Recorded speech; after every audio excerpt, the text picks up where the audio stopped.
Do you consider yourself a high achiever? Smart, driven, highly successful? I am so excited to have you. My name is Julia Arndt and I'm the host of the Stressed podcast.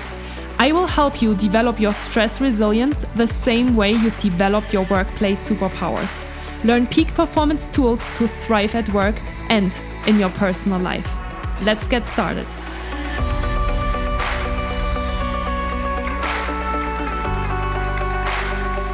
Hello peak performer, welcome back to Stressed, the podcast to develop peak performance tools to thrive at work and in your personal life.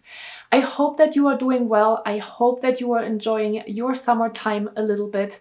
And I'm really excited to share with you the next YouTube video that I announced to you a couple of weeks ago. There's a new schedule that I am following now with my podcast. I'm not releasing new episodes anymore on Mondays, but on Wednesdays. And every 2 weeks, you're going to find a YouTube video, and the other week you're going to have an interview with an interesting podcast special guest that you can listen to. The reason why I'm starting to share my YouTube content with you here on the podcast is that I know that some of you might not be really a big YouTube fan, or you might not just be in the habit of watching YouTube videos. And I want to give you a little bit of an insight and a chance to still learn what I am teaching on my YouTube channel on a weekly basis. So every month you can basically find 2 videos of my YouTube channel here on the podcast, but there are 6 additional topics on my YouTube channel every month that you are missing if you're not going over to my YouTube channel to check them out. So I would highly encourage you to go over to my YouTube channel as well. It's under my name, Julia Arndt, and to really learn and grow and find tools that work for you. This month, for example, I'm talking about self-responsibility, self-care items. I'm talking about how to deal with difficult feelings.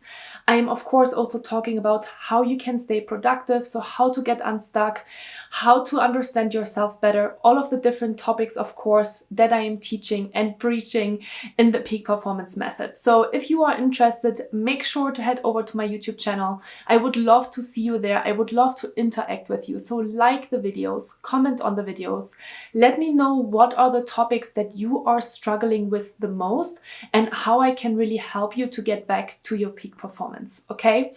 And today, in today's video, or in today's podcast episode, I want to share with you 5 different tools on how to improve your productivity while working from home. A topic that I know many of you have been struggling with over the last couple of weeks and months, and I really hope that the tools that I'm sharing with you will really help you, because I know that they can help if you start to implement them. I have taught over 1,500 people alone in the last 5 months this year. And many people have given me feedback on the things that work for them, the things that they're struggling with. And I have really combined all of the tools that I think are the most powerful and make the biggest difference if you start to implement them into your life. So without further ado, enjoy the podcast episode today, and I hope to see you on my YouTube channel really soon. Take care and enjoy. Talk to you soon. Julia.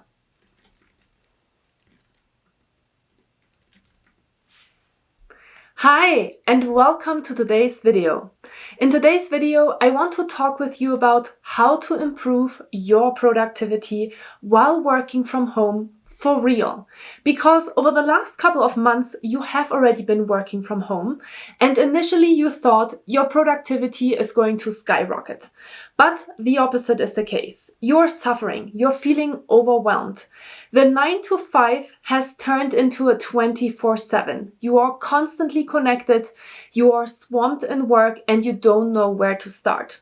If this is the case, then today's video is for you, because today I want to share 5 tips with you on how to be more productive working from home. All of the tips that I'm going to share with you today have been tested and proven, because over the last 5 months alone, I have been training over 1,500 people on exactly this topic, and they have gone ahead and started to try these things out and given me feedback on what is working for them, what is not working for them. So I'm really excited to share this video with you today. So let's get started. The first tip that I want to share with you today is that you need to start creating a morning routine. And you might be wondering, what does having a morning routine and being more productive at work have to do with each other, right? But it's really, really simple. Let me check one thing with you. I bet you that 95% of you that are watching this video right now are starting your morning this way. You wake up, you roll over to your bedside table, you take your phone, and the very first thing that you're doing in the morning is to check your messages, check your emails, and check your social media. You might be even spending 10 minutes, 15 minutes, 20 minutes, or even longer in bed just doing that. And what do you do when you're doing that? Well, you are not focusing on yourself. You are not putting energy into your body before you're giving out your energy to anyone else, but you are immediately starting being super on. And this is why I want you to start a morning routine. I just did a video on this last week that you can find on my YouTube channel, so you can check it out to understand how you can start a morning routine. But I'm going to give you another secret of why building routines around being productive is really the key and the secret to success. Routines really help you structure your day, and they help you to save time, which is obviously the thing that you want to do when you want to be more productive at work, right?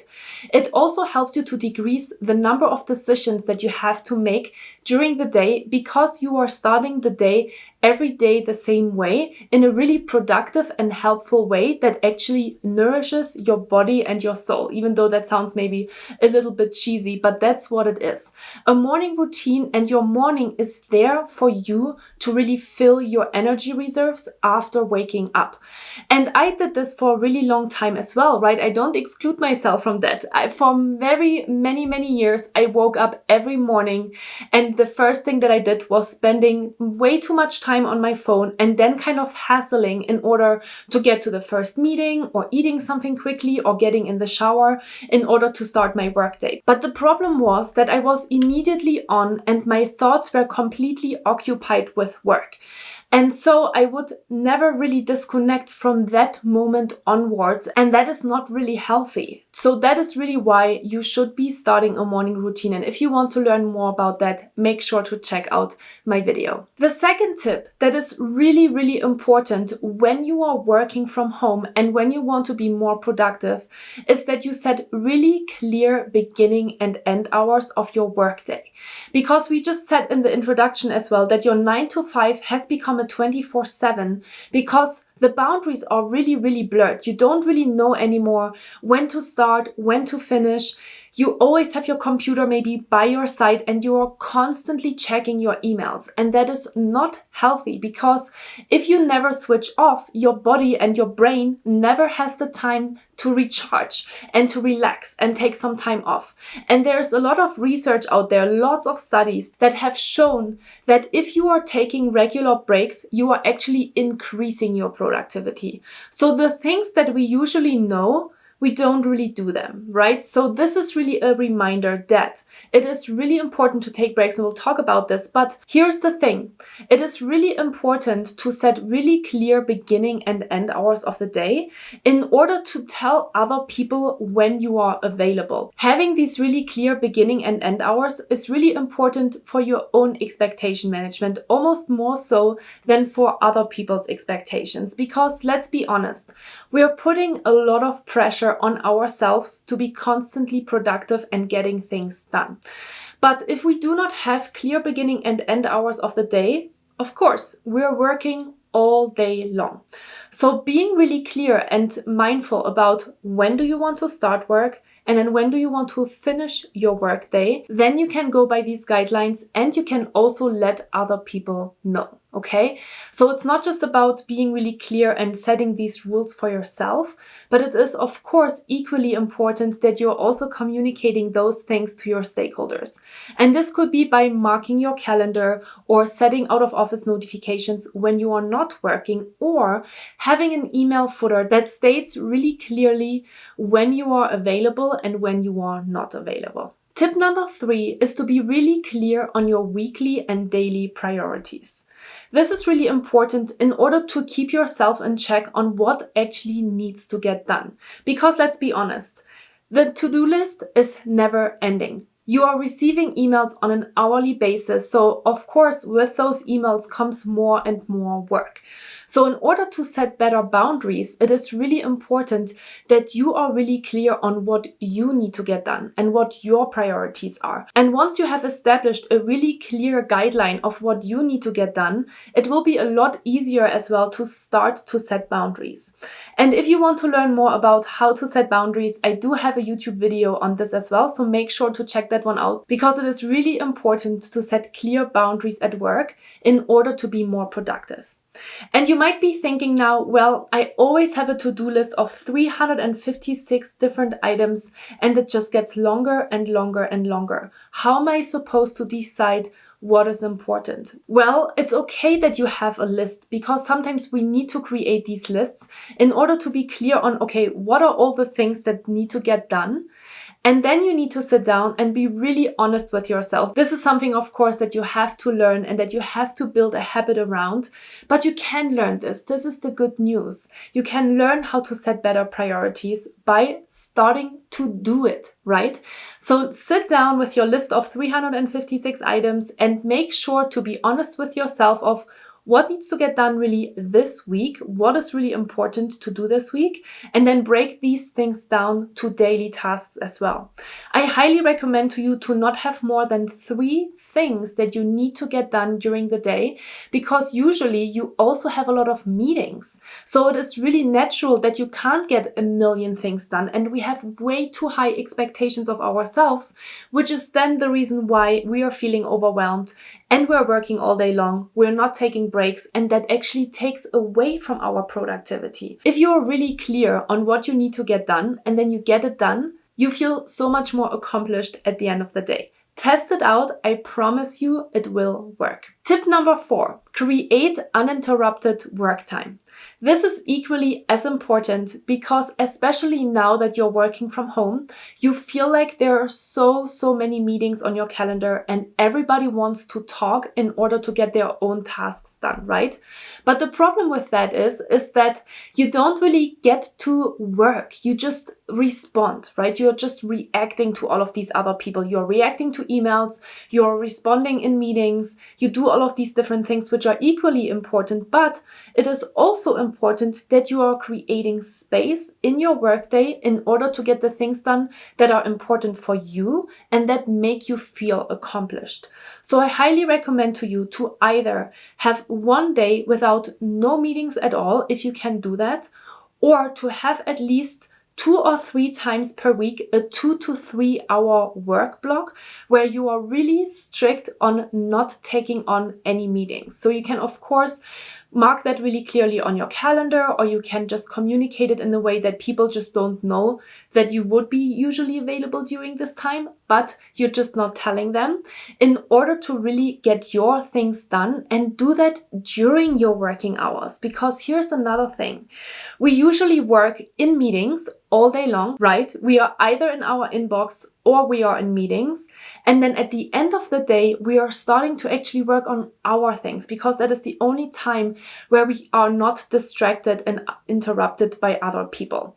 And I want you to start building these things into your workday in order to create space in the evening and in the mornings to have your morning routine and your evening routine and your self-care time, where you are recharging your batteries, which you do on a regular basis with your laptop and with your computer and with your phone as well. And just as you are recharging these batteries on a daily basis, you also need to recharge your own batteries. This is something that people always forget. But I'm telling you, the more time you invest in yourself, the more productive you are going to be. Because every time you do sit down in order to be productive, your head is completely focused and in that task. If you want to learn more about time management, I do have a time management course on my website, which is free. It's a 5-day email course. And if you are truly interested to master your time, make sure to check it out. And you can also find a video on my YouTube channel on managing time. So make sure to check that one out as well. And finally, tip number 5 is to fully disconnect in the evenings and not go back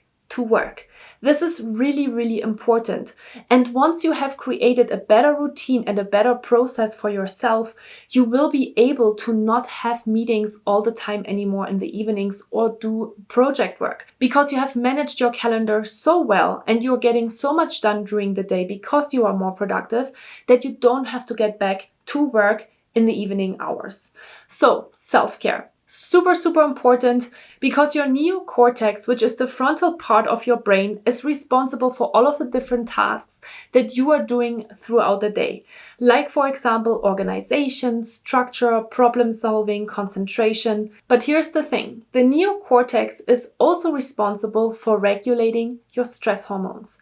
And no matter if you feel stressed or you're not stressed, every time you are in an active state and you're doing things, your sympathetic nervous system is actually activated, which means that you are using your energy and your stress hormones are going up, because you need adrenaline and cortisol in your body in order to be productive. This is really important. So the stress hormones are accumulating in your body, and if you are obviously constantly under high levels of stress, which are just having these hormones in your body, then that's not a good thing for you, both from a mental and physical perspective.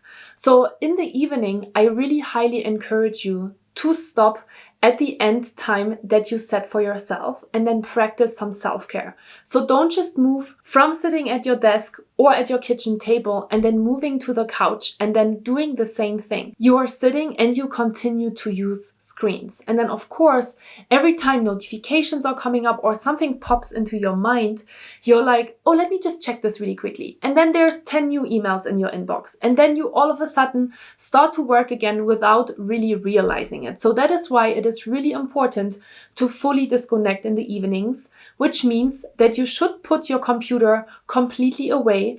I hope that you do not have any notifications on your phone in order to notify you when a new work email is coming in. And then I really encourage you to take time for yourself and do something different than what you have been doing all day long, which is usually sitting in front of a screen. So don't just go and sit down in front of the TV, but get yourself outside. Do something outside. Call a friend, listen to a podcast, use your other senses, right? It is really, really important in order to recharge your batteries. And there's no right or wrong answer of what you should be doing, as long as you do what really makes you happy and what feels right for you. Okay? So 5 simple tips to help you be more productive while working from home. Start a morning routine, set clear beginning and end hours, make sure that you are really clear on your weekly and daily priorities. Create uninterrupted work time and fully disconnect in the evenings. It is really simple, but here's the thing, not a lot of people are doing it. So I challenge you to start testing this out, because only if you behave differently to what you have been doing before can you make real progress. The final task that I want to give you in this video today is that I want you to think about what is one thing that you can do today after watching this video to practice self-care.